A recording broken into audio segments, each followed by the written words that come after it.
이야기처럼 듣는 뉴스픽 지금 시작합니다. 현대 LG 단속 퇴, 트럼프, 외국 기업은 미국인 고용하라.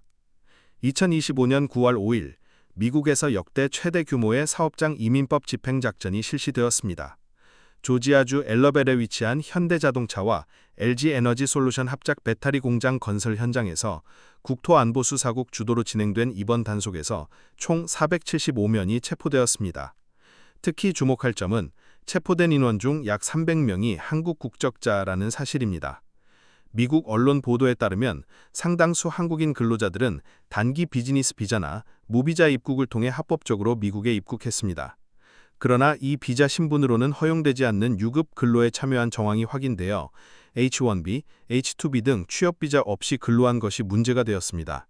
즉, 입국 자체는 합법이었지만 체류 자격과 다른 활동을 한 것이 불법으로 간주된 것입니다. 현재 체포된 인원들은 구금시설로 이송되었으며 한국 정부는 약 300명의 송환을 위해 전세기 투입 절차를 준비하고 있습니다. 현장에는 영사 관계자도 파견되어 상황을 확인 중입니다. 9월 7일 백악관 국경 담당 고문 톰 호머는 앞으로 사업장 중심의 이민법 집행을 강화하겠다고 발표했습니다.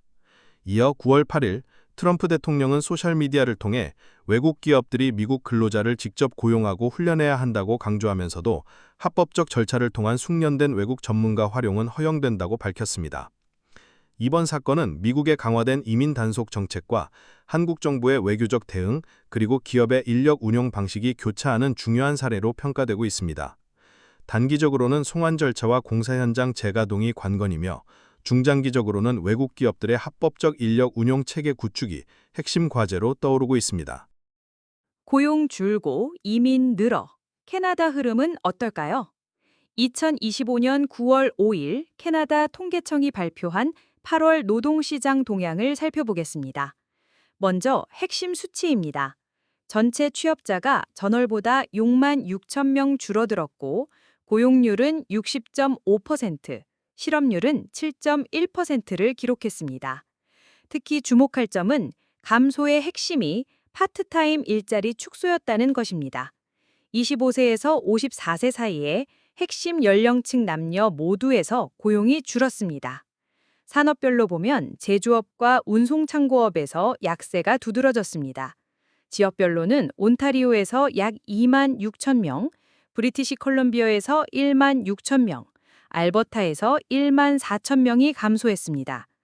그러나 평균 시간당 임금은 전년 동월 대비 3.2% 상승한 36달러 31센트로 임금 수준은 유지되고 있습니다. 이 통계는 캐나다 중앙은행의 통화정책 결정에 중요한 참고 자료가 됩니다. 왜냐하면 중앙은행은 금리 조정을 통해 경기 과열을 막거나 둔화를 완화하는데 고용 지표는 경제가 뜨겁게 달아올랐는지 아니면 식고 있는지를 직접 보여주는 핵심 지표이기 때문입니다. 따라서 이번 고용 부진은 금리 인하 검토를 자극할 수 있습니다. 한편 이민과 인력 유입 흐름은 또 다른 맥락을 보여줍니다. 캐나다 이민부는 2025년 1월부터 7월 말까지 24만 6,300명의 신규 영주권자를 받아들였고 같은 기간 31만 7,800건의 학업 허가와 82만 5,600건의 취업 허가를 처리했습니다. 이는 노동시장에 국제 인력이 계속 유입되고 있음을 보여줍니다. 동시에 정부는 2025년 영주권 39만 5천 명, 2026년 38만 명, 2027년 36만 5천 명으로 점차 감축하는 계획을 발표했고 임시체류자 비율도 2027년까지 전체 인구의 5% 미만으로 낮추는 목표를 세웠습니다. 결론적으로 단기적으로는 고용 감소가 경기 둔화를 시사하지만 중장기적으로는 이민과 국제인력 유입이 노동시장 회복과 인구구조 안정의 기반이 될 수 있습니다. 결국 핵심 질문은 이것입니다. 앞으로 고용시장 회복이 정규직 확대와 제조물류 산업 반등으로 이어질지 그리고 이민 정책이 그 변화를 뒷받침할 수 있을지가 캐나다 경제의 핵심 변수로 남아있다는 점입니다. 캐나다 유학 재정 증빙 왜 2,000달러 올랐나?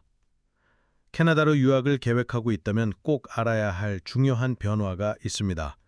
2025년 9월 1일부터 캐나다 이민부 IRCC는 국제학생이 학업 허가를 신청할 때 필요한 최소 재정 증빙 기준을 22,895 캐나다 달러로 상향 조정했습니다. 이전 기준은 2635달러였습니다. 차이가 2,260달러, 약 11% 정도 오른 것입니다. 이 22,895달러는 1인 기준 1년 동안의 생활비만 해당합니다. 학비와 교통비는 별도로 증빙해야 합니다. 가족과 함께 캐나다로 가는 경우 필요한 금액이 더 커집니다.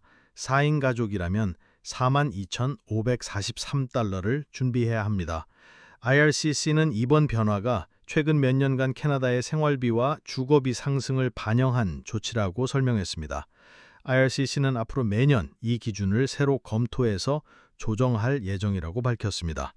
이 기준은 퀘벡주는 제외되며 퀘벡으로 유학을 가는 학생들은 퀘벡 주정부 기준을 따라야 합니다. 현재 학업 허가를 준비하는 국제학생들은 이 새로운 금액 기준에 맞는 재정 증빙 서류를 제출해야 합니다. 이 조치는 2025년 9월 1일 이후 접수되는 모든 신청부터 적용됩니다. 그 날짜 이전 신청은 이전 기준이, 이후 신청은 새로운 기준이 적용됩니다. 더 자세한 정보를 확인하려면 캐나다 정부 공식 웹사이트 canada.ca에서 Immigration과 Study Permit를 검색하면 관련 정보를 모두 확인할 수 있습니다. 오늘 소식은 여기까지입니다. 뉴스가 만든 생각, 생각이 만든 내일. 뉴스픽이었습니다. 감사합니다.